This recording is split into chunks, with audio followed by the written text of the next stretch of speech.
Now, let's begin. The fluorescent lights in the conference room buzzed like trapped insects. Calvin Savage sat across from 3 clients, watching them argue over blueprint revisions for their downtown hotel renovation. 15 years ago, he'd sat in rooms where men discussed targets, not terrazzo flooring, where blueprints meant structural vulnerabilities, not aesthetic choices. Mr. Savage, your thoughts on the lobby ceiling height? Calvin blinked, returning to the present. 18 feet. Anything lower feels oppressive. He tapped the blueprint. Your guests should feel welcomed, not contained. His phone vibrated. A text from Dwayne. Got an A on the history paper. Thanks for helping with the research. Calvin smiled. These moments, this normalcy, this was why he'd walked away from the agency. Why he turned in his credentials, buried his past, and learned to calculate load-bearing walls instead of enemy weak points. After the meeting, his colleague Mark Wagner caught him at the elevator. Drinks Friday? Jenny wants to introduce you to her sister again. I'm Mary, Mark. You know what I mean. Kristen's great, but doesn't her old man give you hell? Mark lowered his voice. Paul Schultz, federal prosecutor for 30 years. I looked him up. Guy put away some serious criminals. Retired now, Calvin said flatly. Yeah, but still, must be weird having that kind of father-in-law. Does he ever grill you about your past? I mean, before architecture, you were what exactly? Calvin's expression remained neutral, a skill that had kept him alive in Tehran, in Caracas, in places whose names were still classified. Consultant work, government contracts, boring stuff. The elevator doors opened. Calvin stepped in alone. At home, Dwayne was sprawled on the couch, controller in hand, some shooter game flickering across the screen. At 16, the kid had Calvin's dark hair and Kristen's sharp intelligence. Calvin had made sure Dwayne grew up soft. No military school, no combat training, no preparation for darkness. Just sports, good grades, normalcy. Hey, Dad.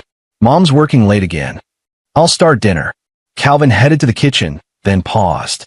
That history paper, the one on interrogation techniques during World War II. Why that topic? Dwayne shrugged without looking away from the screen. Just seemed interesting. Mr. Henderson said I should research something unexpected. Calvin's jaw tightened. Jordan Henderson taught at Dwayne's school, but the name came with weight. Jordan's father Marcus had done time for a crime he didn't commit, prosecuted by Paul Schultz 20 years ago. The case had been overturned eventually, but by then, Marcus had lost everything. Small world. Or maybe not so small. The doorbell rang at 7. Calvin knew who it was before opening it. Paul Schultz stood there in his tailored suit, Deborah beside him with that practiced smile that never reached her eyes. Calvin. Paul's handshake was aggressive, testing. At 68, the man still carried himself like he owned every room. Hope we're not intruding. Deborah wanted to see Kristen, and I thought I'd check in on my grandson. Of course. Come in. Calvin stepped aside, noting how Deborah flinched when Paul's hand touched her back. Subtle. Most people wouldn't catch it. Paul made himself comfortable in Calvin's recliner, surveying the living room like a judge reviewing evidence. Dwayne, turn that garbage off. Come talk to your grandfather. Dwayne hesitated, glancing at Calvin. It's fine, Calvin said quietly. As Dwayne sat, Paul leaned forward. 16 years old. You should be outside building something, getting your hands dirty, not rotting in front of screens. You were wasting time. Paul's voice had that prosecutor's edge. When I was your age, I worked construction summers. Learned what real work meant. Your father understands, don't you, Calvin? Oh, wait. You spent your 20s and 30s doing. What was it again? Government consulting? Calvin met Paul's eyes. The old man knew something. Maybe not everything, but enough to probe. I help keep people safe, Calvin said evenly. By sitting in offices? Paul's smile was predatory. Strange career change. Government work to architecture. Unless the government work wasn't just paperwork. Must have been something more hands-on. Deborah cleared her throat. Paul, please. We came for a nice visit. I'm making conversation, Deborah. Paul didn't look at his wife.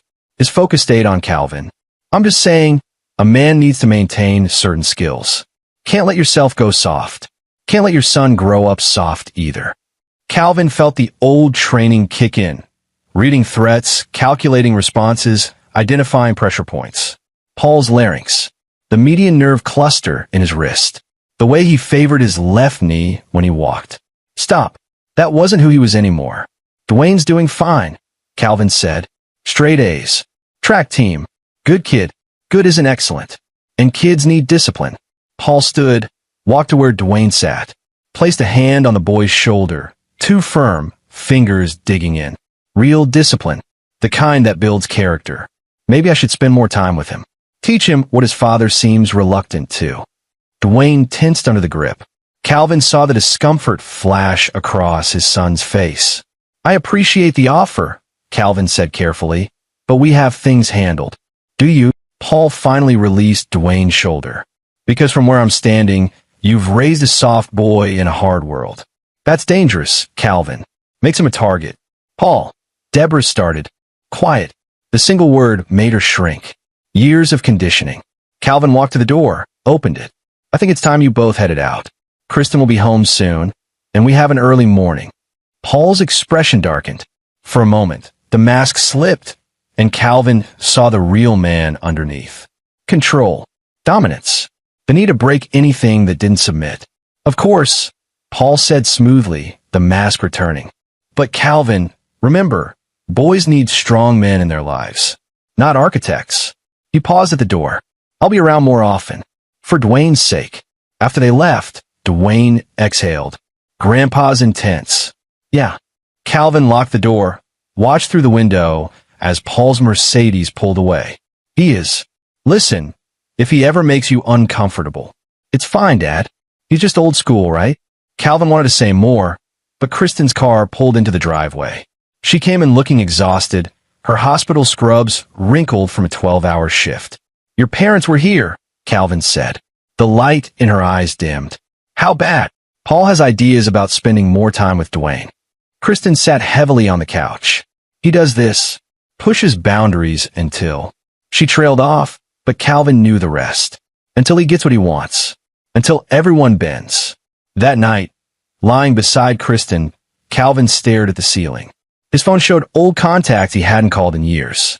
Anthony Lehman, Sam Castro, others who understood what he'd been, what he could still do if necessary.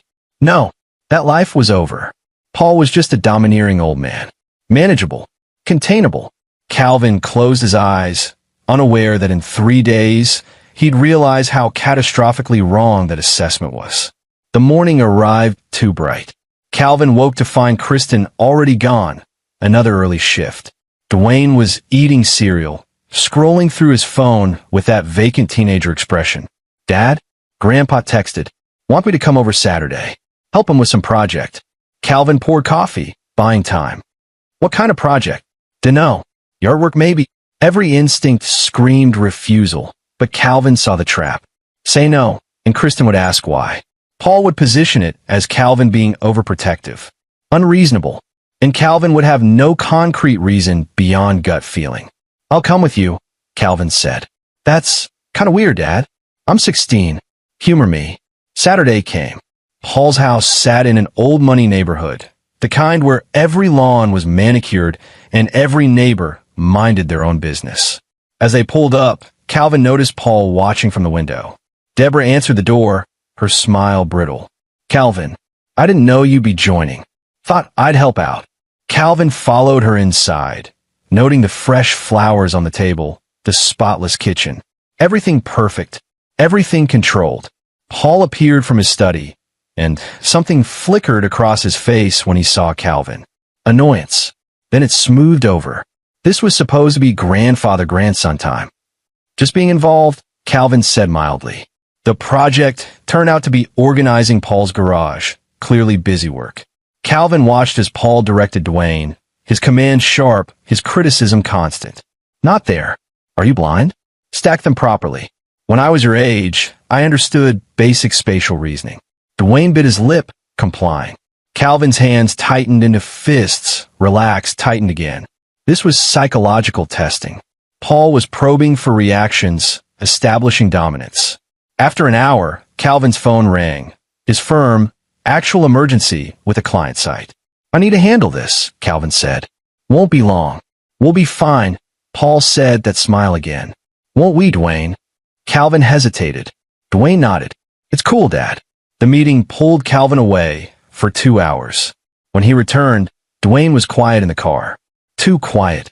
Everything okay? Yeah. But Dwayne rubbed his arm, and when he shifted, he winced. Let me see. Dad, it's nothing. Calvin pulled over, turned on the dome light. Dwayne's arm showed finger-shaped bruises. Fresh. What happened? I dropped a box. Grandpa grabbed me to keep it from falling. No big deal. But Calvin knew grip strength. Knew the difference between catching someone and hurting them. This was the latter. Dwayne, please don't make it a thing. Mom's already stressed with Grandpa, and it was just an accident. Calvin drove home in silence, rage building beneath his carefully maintained surface. That night, he lay awake planning confrontations, then dismissing them. Any accusation would fracture Kristen's family.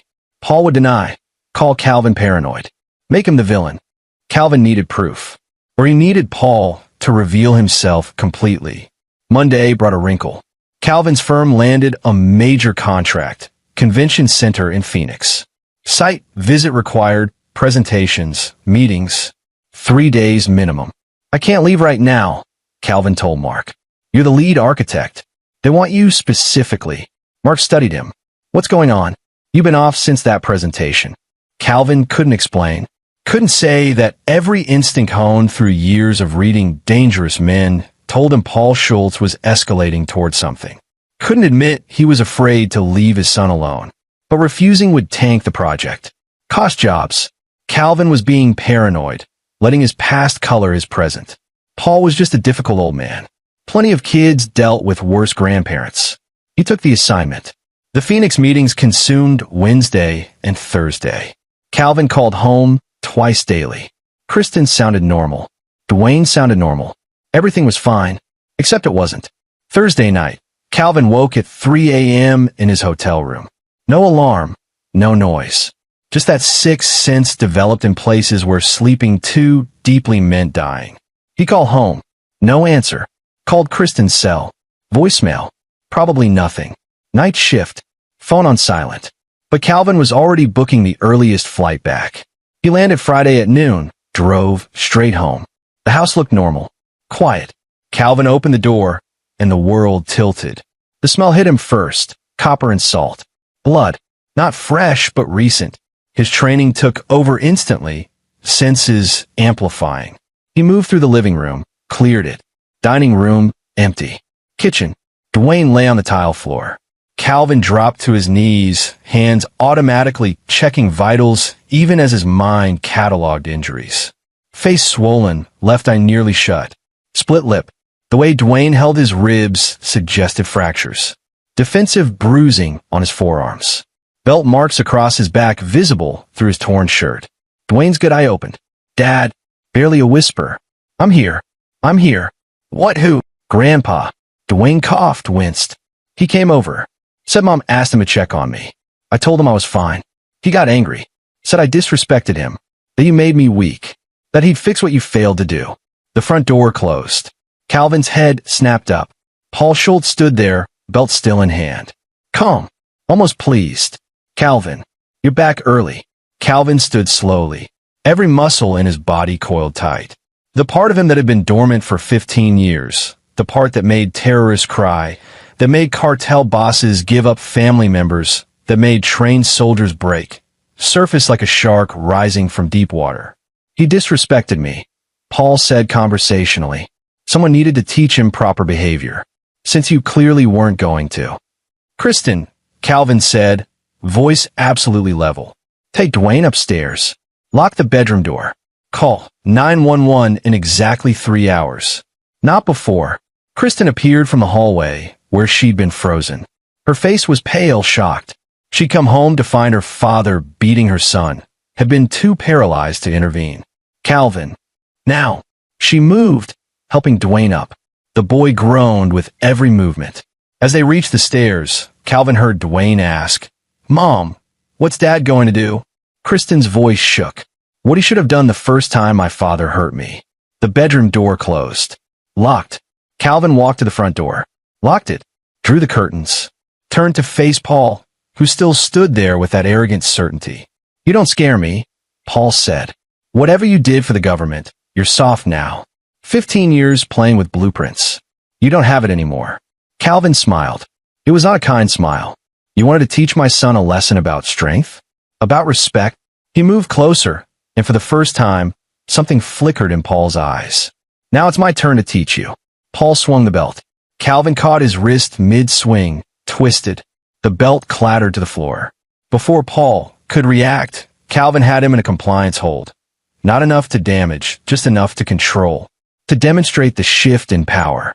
"Here's what's going to happen," Calvin said quietly, his voice carrying the same calm he'd used in black sites, in interrogation rooms, in places that didn't exist on any map. "You're going to learn what it feels like to be helpless, to have someone larger and stronger impose their will on you, to beg and have your pleas ignored. I'll have you arrested. With what evidence? You attacked my son in my home. There's a blood trail from the kitchen to here. Dwayne's injuries speak for themselves. I'm defending my family." Calvin forced Paul down into a chair, used zip ties from his workshop to secure him. Paul struggled, and Calvin let him. Let him understand the futility. "Do you know what I really did for 15 years? Calvin asked. "I made people talk. People trained to resist torture. People who'd been hardened by war, by ideology, by hatred. And I broke all of them. Not through violence alone. Though I learned every pressure point, every stress position, every physiological response to pain. No, I broke them psychologically. Made them want to tell me secrets. Made them beg to cooperate." Paul's face had gone pale. "You're insane. You wanted the monster. You poked and prodded and pushed until you woke it up." Calvin leaned close. "The difference between you and me? I became a monster to protect the innocent. You became one because you enjoy the power." What happened over the next 3 hours was surgical. Calvin didn't lose control. That was the terrifying part. He remained absolutely calm, methodical, as he systematically dismantled Paul Schultz's sense of superiority.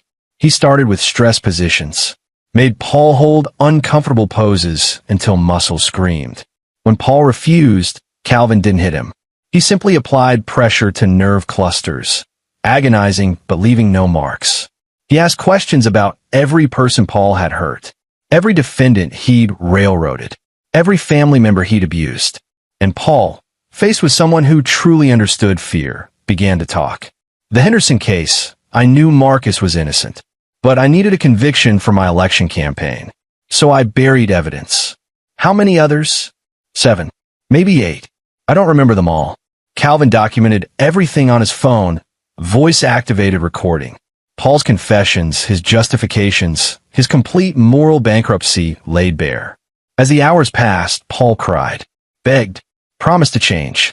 Calvin had heard it all before, from worse men in worse places. At the 2-hour 45-minute mark, Calvin heard sirens in the distance. Right on time. He'd called 911 from Dwayne's phone before starting, left it connected. Everything that had happened in this room was now recorded with dispatch. Paul's hands. Calvin had been careful with those. Crushed some of the small bones. Not enough to completely destroy, but enough that gripping anything would be agony for months. Maybe forever if the damage was permanent. Paul would never hold a belt again. Never grip anyone in violence. When police crashed through the door, Calvin was sitting calmly at his kitchen table, coffee in hand. Paul was still zip-tied to the chair, unconscious from shock and pain. "My father-in-law attacked my son," Calvin said evenly, showing them Dwayne's injuries, the belt, the blood. "I restrained him until you arrived." The responding officers, Troy Bridges and Brandon Owens, took statements. The evidence was overwhelming. Dwayne's injuries, the belt. Paul's history became relevant when one of the EMTs recognized him and muttered, "That's the prosecutor who sent my cousin away." Guy was innocent. At the hospital, doctors cataloged Paul's injuries. Multiple fractures in both hands. Severe muscle strain. Psychological trauma. No life-threatening damage, but enough to ensure months of recovery. "How'd this happen?" the ER doctor asked. "He fell," Paul whispered. Even broken, he understood. If he admitted what happened, he'd have to admit why it happened. would have to explain attacking a teenage boy. The doctor looked skeptical, but wrote it down. Calvin returned home as dawn broke. Kristen and Dwayne were still upstairs. He found them sitting together on Dwayne's bed, holding each other. "It's over," Calvin said. Dwayne looked at his father with new eyes. "What did you do? What needed to be done?" Calvin sat on the edge of the bed. "I'm sorry you saw that side of me. Sorry you had to learn I'm capable of." "Dad." Dwayne's voice was firm despite the split lip. "He beat me. You stopped him. You protected me." Kristen touched Calvin's face. "All those years ago, when we met, and you told me you'd walked away from something dark to build a better life. I never fully understood. But tonight, you went back to that darkness to protect our son. I don't regret it," Calvin said. "I'd do it again." Outside, the neighborhood was waking up. Normal people heading to normal jobs, unaware that in this house, a predator had been stopped, that a monster had been necessary to defeat a monster. Calvin knew this wasn't over. Paul had resources, connections. He'd retaliate somehow. But for now, his family was safe. And Calvin Savage, former CIA interrogator turned architect, was prepared to do whatever necessary to keep it that way. 3 days after the incident, detectives Joshua Fry and Gilbert O'Neill sat in Calvin's living room. Fry was mid-40s with the tired eyes of someone who'd seen too much. O'Neill was younger, sharper, taking notes on everything. "Let's go over this again," Fry said. "You came home, found your son beaten, confronted your father-in-law, and restrained him." "That's correct. For 3 hours. I wanted to ensure he couldn't harm anyone else before police arrived." O'Neill looked up from his notes. "Mr. Savage, Paul Schultz has 17 fractures in his hands. Severe nerve damage. He's claiming you tortured him." Calvin met O'Neill's gaze steadily. "He attacked my 16-year-old son with a belt. Split his ribs, nearly blinded him. I used reasonable force to subdue an aggressor in my home. Is Mr. Schultz pressing charges?" Fry and O'Neill exchanged glances. His lawyers advised him not to. "Probably because your son's injuries are well documented and self-defense laws in this state are permissive.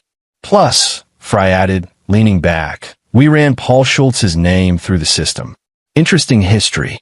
Lot of overturned convictions from his time as a prosecutor. Some complaint from his office staff about hostile work environment. In your 911 call, dispatch recorded the entire altercation. Hard to claim torture when we have audio of you defending yourself." Calvin had counted on that. The 911 recording captured Paul's threats, his admission of beating Dwayne, his attempts to attack Calvin. What it didn't capture clearly were the specifics of what Calvin did. Careful positioning and precise interrogation techniques that left minimal evidence. "We spoke with your son," O'Neill said. "Brave kid. Clear statement about what his grandfather did. Also spoke with your wife. She corroborated everything." Fry stood. "Here's how this plays out. Paul Schultz goes down for felony assault of a minor. You get a pass on the excessive force because legally you were defending your home and family.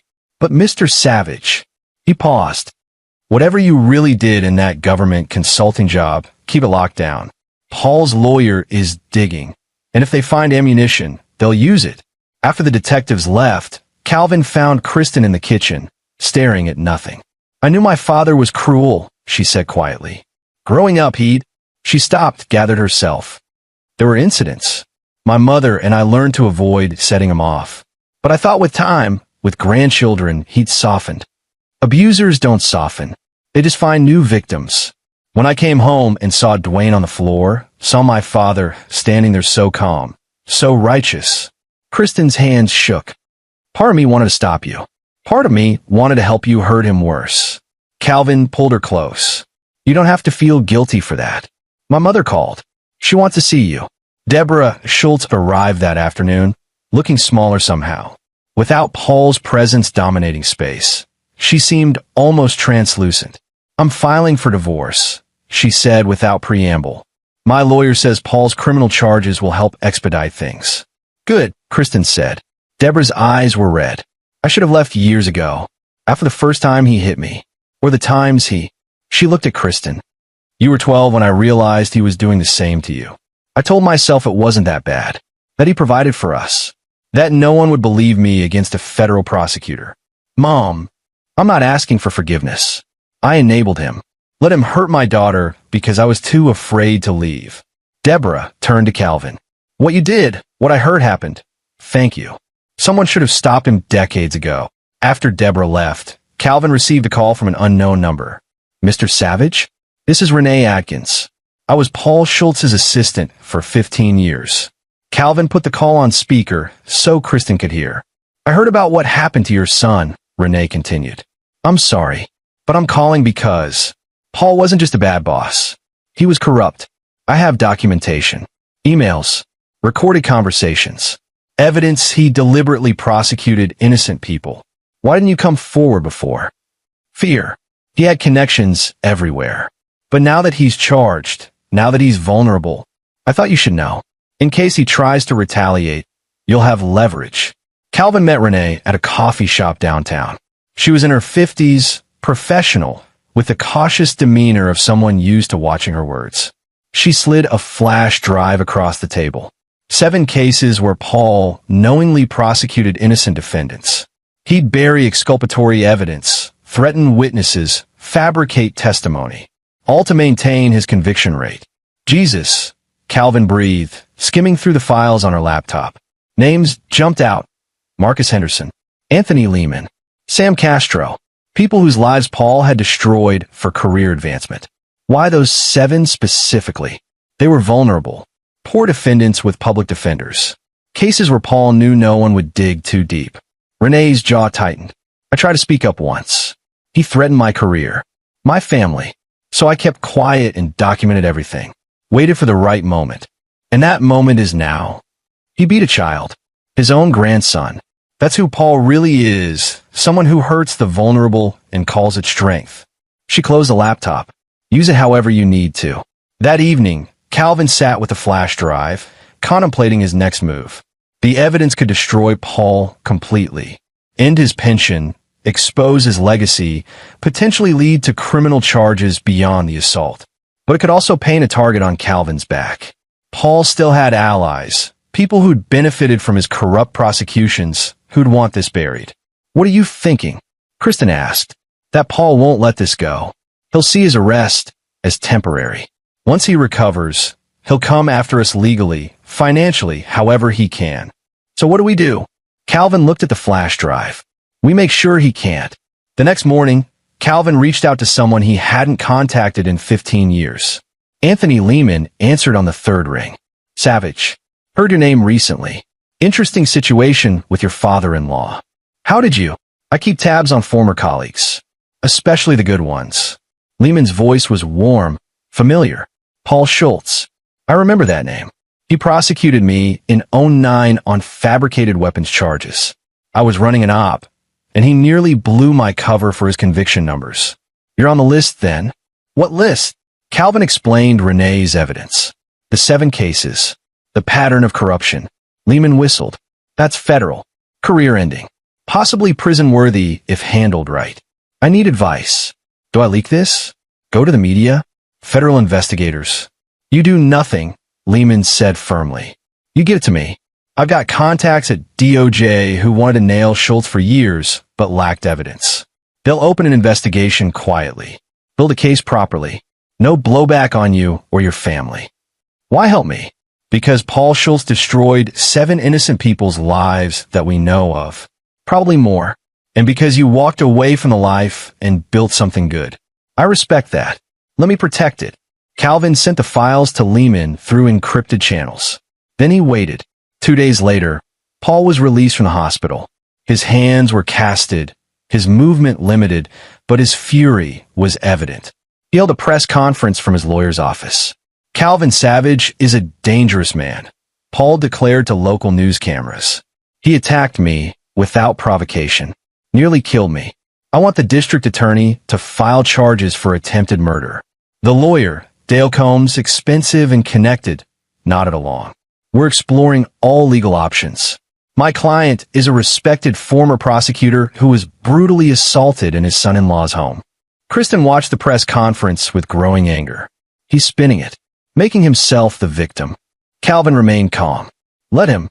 The more noise he makes, the more attention he draws. And attention is the last thing he can afford right now. That night, two men approached Calvin as he left his office.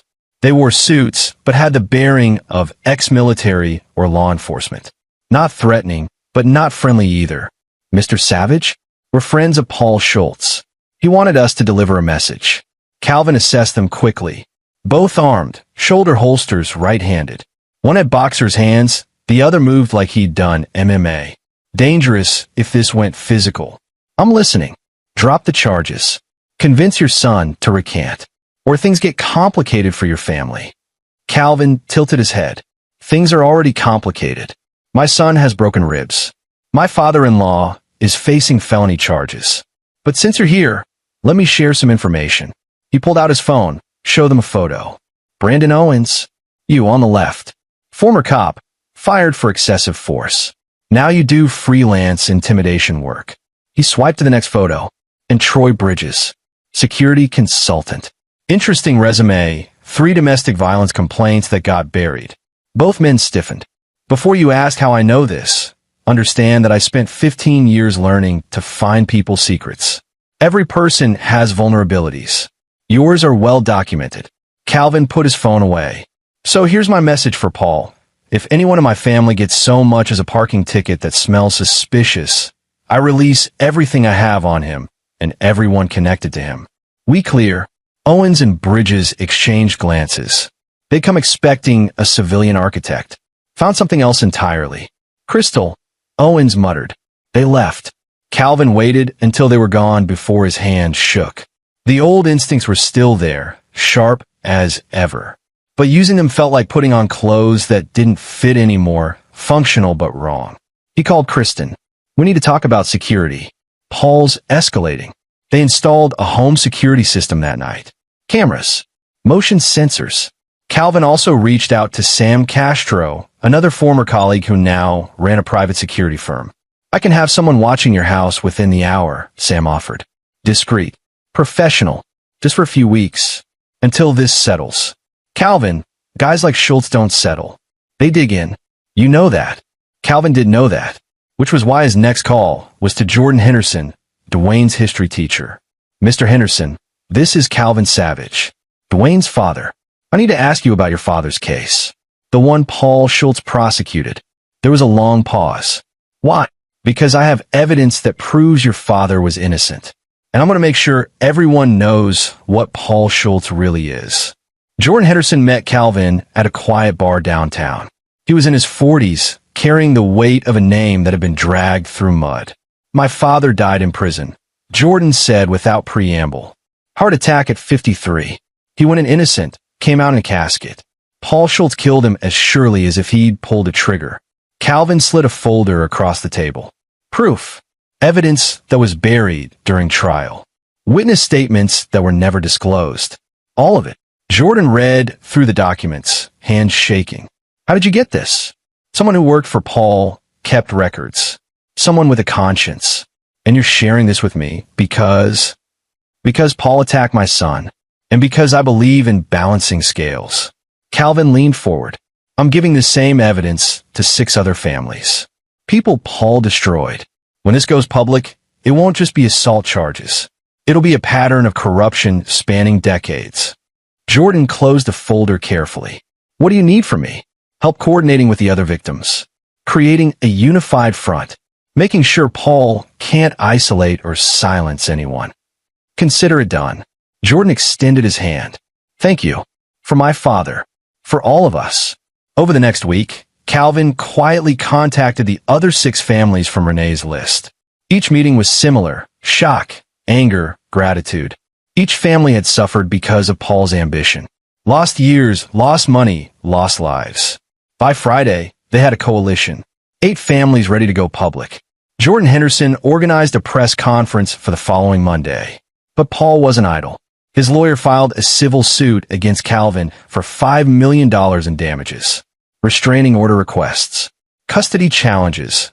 Arguing that Calvin was dangerous and shouldn't be around Dwayne unsupervised.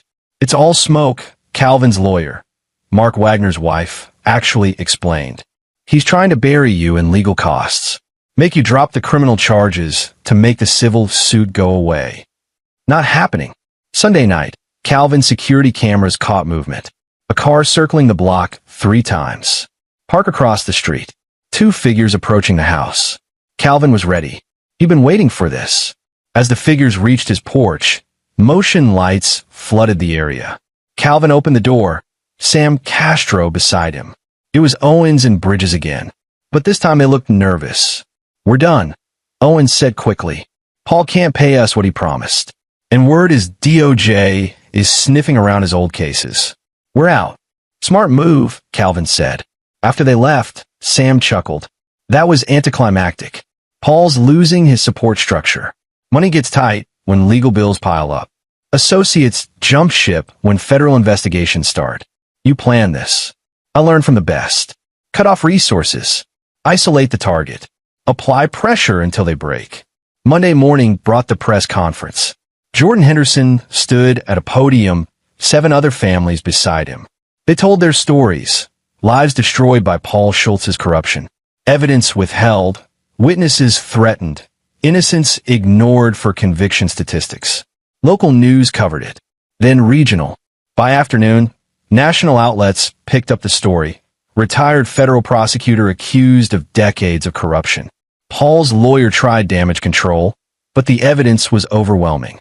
Renee Adkins provided documentation. Families provided testimony. And then the DOJ announced they were opening an official investigation into Paul Schultz's conduct during his prosecutorial career. Calvin watched it unfold from his office. Mark stood beside him, impressed. "You destroyed him," Mark said. "Completely. He destroyed himself. I just made sure everyone could see it." That night, Paul called Calvin's cell. Calvin almost didn't answer, but curiosity won. "You think you've won?" Paul's voice was ragged, desperate. "You've taken everything from me. My reputation, my career, my family. But I still have one move left. And what's that? Mutually assured destruction. I know what you did overseas. I've been digging. Tehran, 2011. That black site in Morocco. I'll expose you. Ruin you just like you've ruined me." Calvin's voice remained calm. "Go ahead. Release whatever you found. Because here's the thing, Paul. I was authorized for everything I did. Operating under legal directives from the highest levels. You won't find anything criminal because I was doing my job protecting American interests. You, on the other hand, broke the law for personal gain. We're not the same. I'll make sure everyone knows what a monster you are. People already know I'm dangerous. That's why my son is safe and yours is terrified of you." Calvin paused. "You lose, Paul. Accept it." He hung up. 2 days later, Paul Schultz suffered stroke. The stress, the medications, the mounting pressure, his body gave out. He survived, but was left partially paralyzed, speech slurred, confined to a wheelchair. Deborah filed for divorce while he was in ICU. Kristen didn't visit. Dwayne didn't ask to. And Calvin Savage, former CIA interrogator, returned to his blueprints and his family, knowing that sometimes monsters are necessary to stop monsters, but also knowing the cost of becoming one again. The federal courthouse in downtown was all marble and flags, the kind of building designed to intimidate.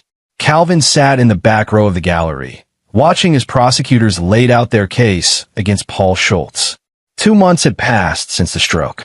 Paul sat at the defense table in his wheelchair, a blanket across his lap, one side of his face drooping. He could barely speak. His lawyer did most of the talking, but his eyes still held that fury, that refusal to accept defeat. The prosecution called their first witness, Marcus Henderson, Jordan's father.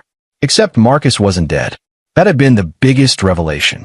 "Mr. Henderson, can you explain how you're here today when records show you died in prison?" Marcus was thin, gray-haired, but very much alive. Mistaken identity. Another inmate with a similar name died. Prison administration mixed up the records. By the time it was discovered, I'd already been transferred to a different facility under witness protection. The courtroom buzzed with confusion. The judge gavelled for silence. "Why witness protection, Mr. Henderson?" "Because Paul Schultz tried to have me killed in prison. When I started filing appeals, proving my innocence, he panicked. Had me attacked by another inmate who owed him favors. Calvin leaned forward. This was new information, even to him. Objection. Paul's lawyer, now Trevor Jacobson, since Dale Combs had quietly withdrawn, shot to his feet. Baseless accusations without evidence. We have evidence, Your Honor. The prosecutor held up a file. Prison records showing financial transactions between Paul Schultz and the family of inmate Matthew Kelly, who assaulted Mr. Henderson 3 days before the attack. Phone records, bank statements, all pointing to a conspiracy to silence a witness. The trial lasted 2 weeks. Witness after witness testified. The 7 families. Renee Adkins with her documentation. Police officers who'd been pressured to falsify reports. Defense attorneys who'd been intimidated into poor representation. And then Dwayne took the stand. Calvin watched his son walk to the witness box, still moving carefully. Ribs healed, but the memory of pain lingered. Dwayne had grown in these months. Stood straighter. Spoke clearer. The beating had changed him, but not broken him. Can you describe what happened on the afternoon of November 15th? The prosecutor asked gently. Dwayne's voice was steady. My grandfather came to the house. Said my mom asked him to check on me. When I said I was fine, he got angry. Started yelling about how I was weak. Then my father had made me soft. What happened next? He took off his belt. Told me he was going to teach me what real strength looked like. Dwayne met Paul's eyes across the courtroom. Then he beat me. I tried to defend myself, but he was bigger, stronger. He didn't stop until I couldn't fight back anymore. And when your father arrived, he sent my mom to call the police. Then he made sure my grandfather could never hurt anyone again. Objection. Jacobson stood. The defendant's actions are not on trial here. They are when they demonstrate a pattern. The prosecutor countered. Paul Schultz spent decades using violence and intimidation to control others. The assault on his grandson is simply the most recent example. The judge allowed the testimony to continue. Calvin was called next. He'd been dreading this, having to explain those 3 hours without revealing the full extent of his training. Mr. Savage, you restrained Paul Schultz for approximately 3 hours. Can you explain why? I wanted to ensure he couldn't harm my son further or escape before police arrived. I used minimum necessary force to keep him contained. The medical reports show 17 fractures in Mr. Schultz's hands. How do you explain that? Calvin met the prosecutor's eyes. They'd rehearsed this. Mr. Schultz was violent, aggressive. He attempted to attack me multiple times. During one struggle, I defended myself, and he injured his hand against the furniture. It was a lie. Everyone in the courtroom probably knew it was a lie. But legally, it was defensible. The defense tried to paint Calvin as the real aggressor, but between the 9/11 recording, Dwayne's injuries, and Paul's history of violence, the narrative didn't stick. Isn't it true, Mr. Savage, that you have extensive training in interrogation and torture techniques? I work for the government in intelligence capacity. My work is classified, but you use those techniques on my client. I used reasonable force to protect my family. Nothing more. After 2 weeks of testimony, the jury deliberated for 6 hours. They returned with guilty verdicts on all counts. 7 counts of prosecutorial misconduct, conspiracy to obstruct justice, witness tampering, and the assault on Dwayne, felony assault and battery of a minor. The judge set sentencing for the following month. Paul was released on bond due to his medical condition, but confined to house arrest with electronic monitoring. Calvin knew Deborah had already moved out, filing paperwork to ensure she'd get nothing of his in the divorce. 3 weeks later, Calvin received an unexpected visitor at his office. An older woman, professionally dressed, with kind eyes. Mr. Savage? I'm Sally Fowler. I was one of Paul Schultz's victims. Case from 1998. Calvin invited her in, offered coffee. I wanted to thank you, Sally said, for exposing him. I spent 5 years in prison for a crime I didn't commit. Lost my children, my career, my life. When I got out, I tried to rebuild, but the conviction followed me everywhere. I'm sorry that happened to you. It wasn't your fault. But your actions, collecting the evidence, organizing the families, standing up to him, you gave us all justice we never thought we'd see. She paused. I also wanted to warn you. Paul has friends, people who benefited from his corruption. Judge Everett Lawson, Detective Joseph May, others who are nervous about what might come out if Paul decides to talk. You think they'll come after me? I think they'll try to discredit you. Make the trial about you instead of Paul. Sally leaned forward. Be careful. Victory isn't final until sentencing is done. She was right to warn him. That week, stories began appearing in local media. Reformed CIA operative or dangerous vigilante? Articles questioning Calvin's past. Anonymous sources claiming he'd committed war crimes. Suggesting his attack on Paul was unprovoked, excessive. Calvin recognized the campaign for what it was. Character assassination coordinated by Paul's remaining allies. Judge Lawson had connections to several news outlets. Detective May had fed stories to crime reporters for years. Mark confronted Calvin at the office. These stories, are they true? Did you do the things they're implying? I did things I'm not proud of. In service of my country. Under legal authority. But nothing criminal. They're trying to make you look like the bad guy. Because they can't defend Paul's actions, so they attack the messenger. Calvin decided to get ahead of the narrative. He gave an interview to a national news outlet, carefully crafted with his lawyer present. Mr. Savage, these reports claim you tortured your father-in-law. What's your response? I defended my son who was beaten nearly to death by a man who spent decades abusing his power. Was I aggressive in restraining him? Yes. Did I use my training to ensure he couldn't hurt anyone else? Absolutely. Would I do it again to protect my family? Without hesitation. And your CIA background? I served my country in difficult circumstances. I followed the law and my conscience. When I felt that work was compromising my values, I left and built a different life. But I don't regret using my skills to protect an innocent child. The interview resonated. Public opinion, which had been wavering, swung back in Calvin's favor. Parents especially connected with the idea of doing whatever necessary to protect your children. Judge Lawson and Detective May retreated, realizing their campaign was backfiring. Sentencing day arrived. The courtroom was packed. Victims, families, media, curious observers. Paul sat in his wheelchair, looking diminished. The stroke had aged him decades. The judge, not Lawson, but an impartial jurist brought in from another district, reviewed the case thoroughly before speaking. Paul Schultz, you spent 30 years in a position of trust and authority. You were supposed to seek justice, to protect the innocent, to uphold the law. Instead, you perverted every principle you swore to defend. You destroyed lives for personal gain. You silenced witnesses, buried evidence, and used your power to intimidate anyone who challenged you. Paul stared ahead, expressionless. Your assault on your own grandson demonstrates that your abuse of power wasn't limited to your courtroom. It was who you are, a man who believes might makes right, who sees compassion as weakness, who inflicts pain without remorse. The judge paused. I've read the victim impact statements. 8 people whose lives you ruined. Families torn apart. Years stolen. And when finally confronted, you showed no remorse. Only anger that you've been caught. On the 7 counts of prosecutorial misconduct, 15 years federal prison, consecutive. On the conspiracy charges, 5 years consecutive.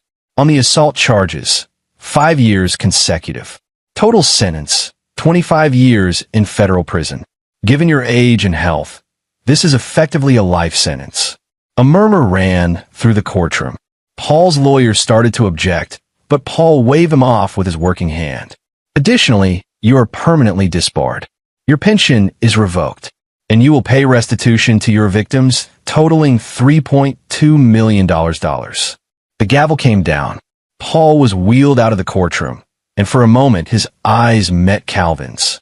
There was no anger anymore, just emptiness, the recognition that he'd lost everything. Outside the courthouse, Jordan Henderson gathered the victim families for a statement.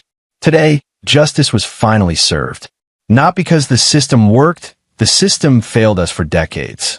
Justice came because one man, Calvin Savage, refused to let power and corruption go unchallenged. We're grateful to him and to his family for their courage. Reporters tried to get Calvin to comment, but he simply shook his head and left. That evening, Calvin sat with Kristen and Dwayne in their living room. The security cameras were still running, Calvin had decided to keep them permanently. Trust was earned slowly, lost quickly. Is it really over? Dwayne asked. Calvin considered lying, offering false comfort. But his son deserved honesty. The criminal case is over. Paul will die in prison. But there might be civil suits, appeals, people angry that we expose the corruption. We stay vigilant. I can handle vigilant, Dwayne said. You taught me that. Kristen squeezed Calvin's hand. I spoke with my mother today. She's moving to Arizona. Fresh start. She said to tell you thank you. For what? For being the man who protected us when she couldn't. Later that night, as Kristen slept, Calvin stood at the window, looking out at the quiet street. His phone buzzed. A message from Anthony Lehman. Heard about the sentencing. Well done. Also heard some of Paul's friends are making noise. Want me to look into it? Calvin typed back, no. I'm done with that world. But thanks for the offer. You sure? Old skills don't fade. Might need them again. Calvin looked at his reflection in the window. Saw the man he'd become, the man he'd been, the uneasy coexistence of both. I'm sure. I got what I needed. My family is safe. That's enough. But even as he typed it, Calvin knew it wasn't entirely true. Part of him had enjoyed the hunt, the strategy, the satisfaction of watching Paul's empire crumble. That darkness Anthony referenced wasn't gone, just contained, and that scared him more than any external threat. He deleted the message thread and went to bed. 6 months later, life had found a strange new rhythm. Dwayne was thriving. The trauma had been processed through therapy, channeled into strength. He'd started Brazilian Jiu-Jitsu at Calvin's suggestion, learning to defend himself not through violence, but through technique and control.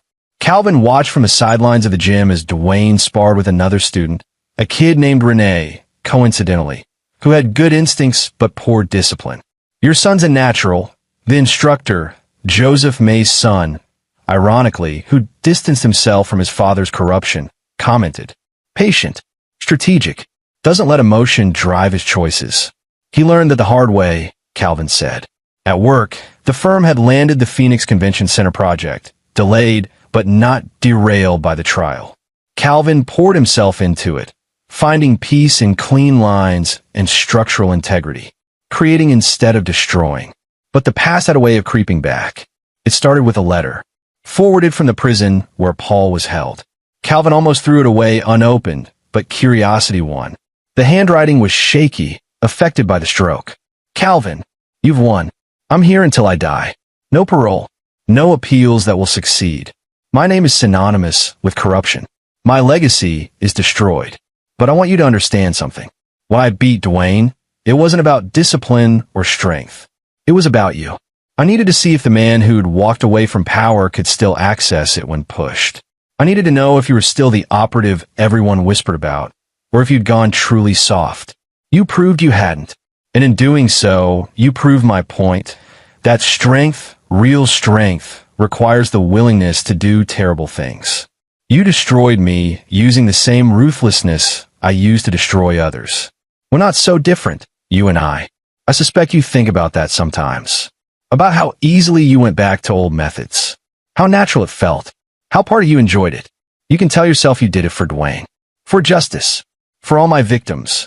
But we both know the truth. You did it because you could. Because the monster never really left. You just pretended it did. I hope it haunts you like it haunted me. Paul.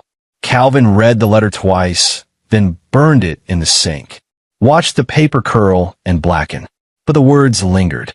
That night, Kristen found him in the garage, working on a birdhouse of all things. Methodical cuts. Precise angles. Building something small and harmless. You okay? Paul sent a letter from prison. What did it say? Calvin set down the saw. That I'm no different than him. That I'm a monster pretending to be normal. Kristen sat beside him. Are you asking me if that's true? Maybe. She took his hand, examining the calluses.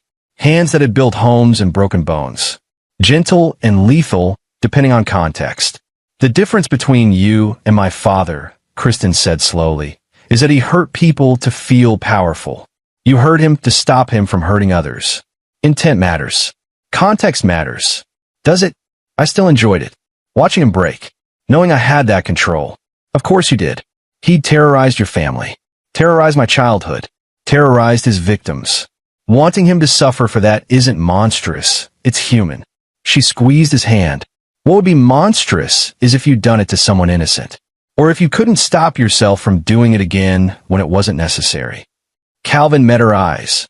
What if I can't stop? Then I'll help you. Dwayne will help you. We'll remind you who you chose to be. It was simple, direct, and somehow, exactly what Calvin needed to hear. 2 weeks later, Calvin received a call from Jordan Henderson. I wanted to give you a heads up. Paul died this morning. Calvin felt nothing. No satisfaction, no relief. Just acknowledgement. Ow! Prison fight. Another inmate, former defendant Paul prosecuted, recognized him. Attacked him in the yard. Guards broke it up, but Paul's health was already fragile. Heart attack in the infirmary. Poetic, Calvin said. Maybe. But Calvin, there's something else. Before he died, Paul made a deathbed confession. Admitted to 3 murders over the years. Witnesses in cases he was prosecuting who wouldn't cooperate. Made them look like accidents. Calvin sat down. Jesus. FBI is investigating. Might take years to sort out. But I thought you should know. You didn't destroy an innocent man. You destroyed someone much worse than any of us realized. After the call, Calvin told Kristen. Then Dwayne, who was old enough to understand complexity now. So Grandpa Paul was a murderer too, Dwayne said quietly. And you stopped him. I stopped him from hurting you. Everything else was consequence. Dad, I've been thinking about this a lot. What you did. What he did. The difference. Dwayne paused, choosing words carefully. I think the difference is that you can be dangerous and choose not to be. He was dangerous and chose to be. That's what makes you the good guy. Calvin pulled his son into a hug, surprised by how much those words meant. That weekend, the victim families held a gathering. Not a celebration. Paul's death didn't erase the damage he'd done, but a moment of acknowledgement. Closure. Marcus Henderson approached Calvin with tears in his eyes. My son, Jordan, he's got his life back. Teaching respected. Because you gave us the evidence to clear my name. I can't thank you enough. You would have done the same for your family. Maybe, but I didn't have your skills. Your resources. Your willingness to go into darkness to bring others into light. Others echoed similar sentiments. Sally Fowler, who'd lost 5 years. Anthony Lehman, who'd nearly had his cover blown. Families who'd been torn apart. By evening's end, Calvin felt a weight lift. Not completely. He'd carry the knowledge of what he'd done, who he could become, forever. But it felt more bearable. Driving home, Dwayne asked, do you regret it? What you did to him? Calvin thought about it honestly. I regret that it was necessary. I regret that my son had to see that side of me. But I don't regret protecting you or bringing justice to people who deserved it. Good. Because you're still my hero, Dad. Maybe even more now. At home, Calvin received one final message. From Renee Adkins.